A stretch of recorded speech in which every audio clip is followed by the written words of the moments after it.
Capacitors का circuit analysis शुरू करते हैं।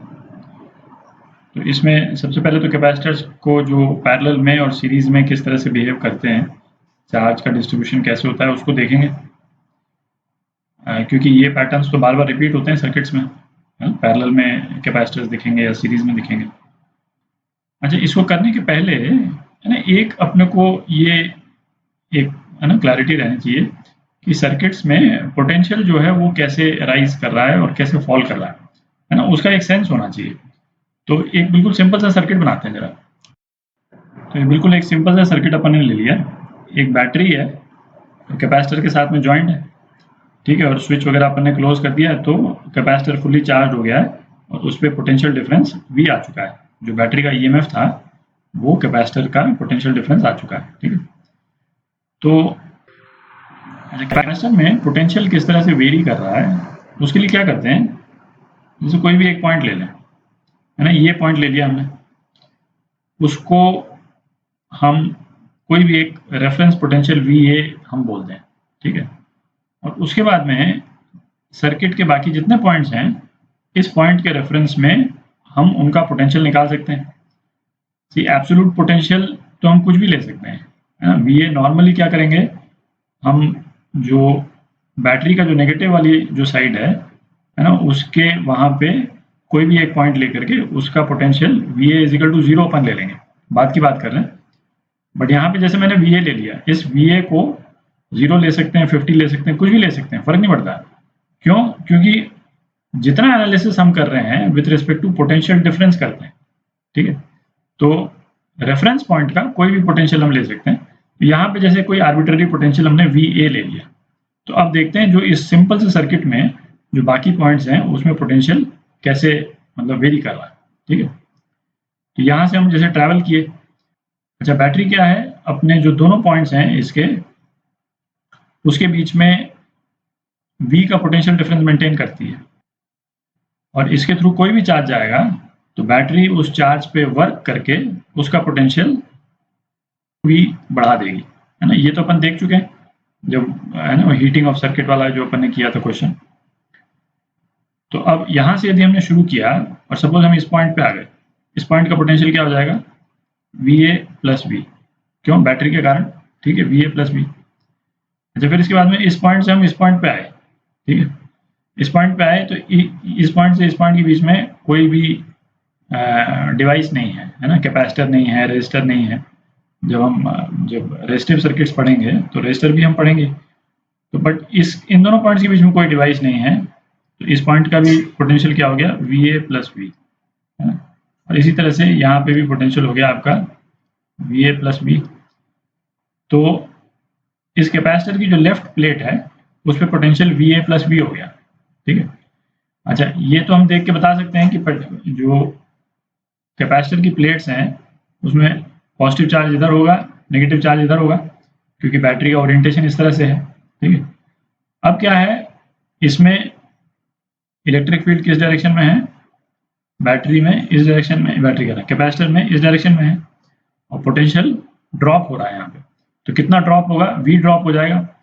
तो इस वाले पॉइंट का पोटेंशियल क्या हो जाएगा, इस वाले पॉइंट का पोटेंशियल हो जाएगा, यहाँ पे VA प्लस V था, तो VA plus V minus V, है ना, ये ड्रॉप कर गया, है ना, जो कैपेसिटर के थ्रू जब हम पास किए तो ड्रॉप कर गया, तो ये कितना आ गया, VA, इस पॉइंट का पोटेंशियल VA आ गया, और घूम करके हम यहाँ से यहाँ आए तो VA आना चाहिए था, तो VA आ गया, ठीक है। इस तरह से हम, ये तो बहुत ही मतलब बिल्कुल ये तो बेसिक सर्किट था। तो इस तरह से किसी भी पॉइंट को रेफरेंस पॉइंट मान करके हम अलग अलग पॉइंट्स का पोटेंशियल जो है वो कैलकुलेट कर सकते हैं सर्किट्स में, ठीक है। तो इसमें हमारा एम क्या है, हमारा एम है कि हमारे को हर कैपेसिटर पे क्या चार्ज है ये पता लगाना आना चाहिए, ठीक है।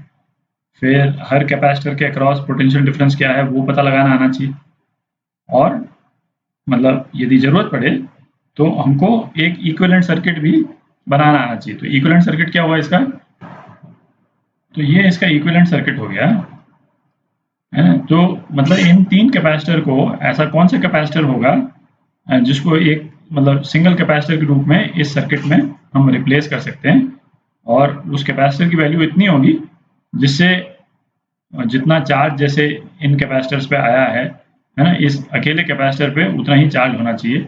फिर पोटेंशियल डिफरेंस तो V रहेगा क्योंकि पैरेलल में है, ठीक है। और हर हिसाब से तो जैसे जितनी एनर्जी स्टोर्ड है इन तीनों कैपेसिटर में, इस इक्विवेलेंट कैपेसिटर में भी उतनी ही एनर्जी स्टोर होनी चाहिए। बेसिकली हर पैरामीटर्स पे ये दोनों सर्किट्स जो हैं वो इक्विवेलेंट हो। तो ये भी हमारा एम है, तो C इक्विवेलेंट ये भी हम निकालेंगे, ठीक है। तो करते हैं इसको, तो इसको देखते हैं सर्किट को।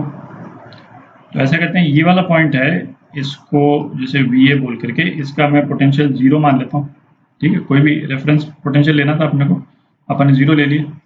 अच्छा, ये 0 पे है तो ये भी 0 वोल्ट पे है, ये भी 0 वोल्ट पे है, ये पॉइंट भी 0 वोल्ट पे है, ठीक है।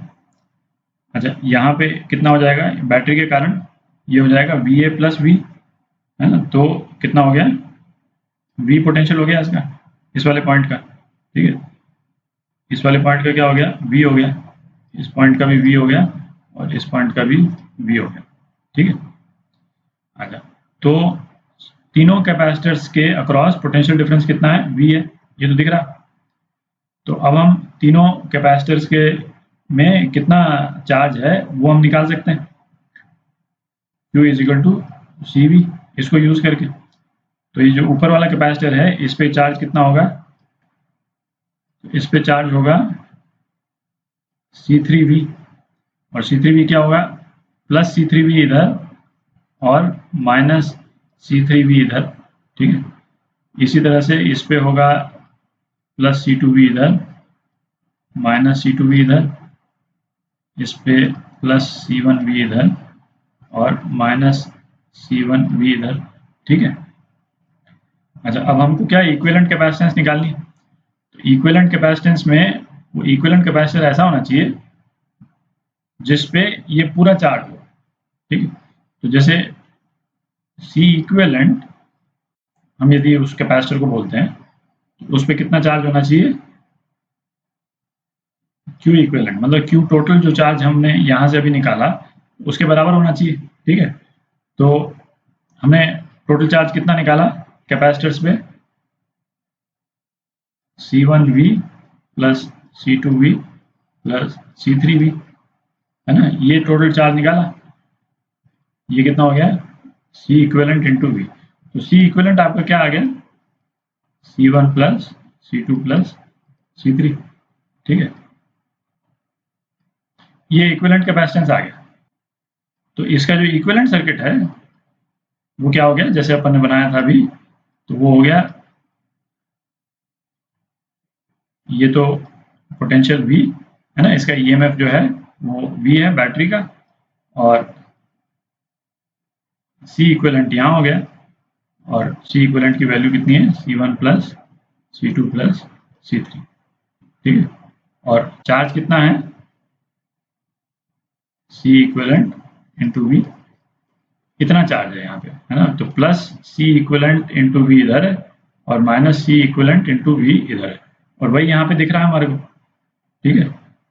तो ये है कैपेसिटर्स इन पैरेलल।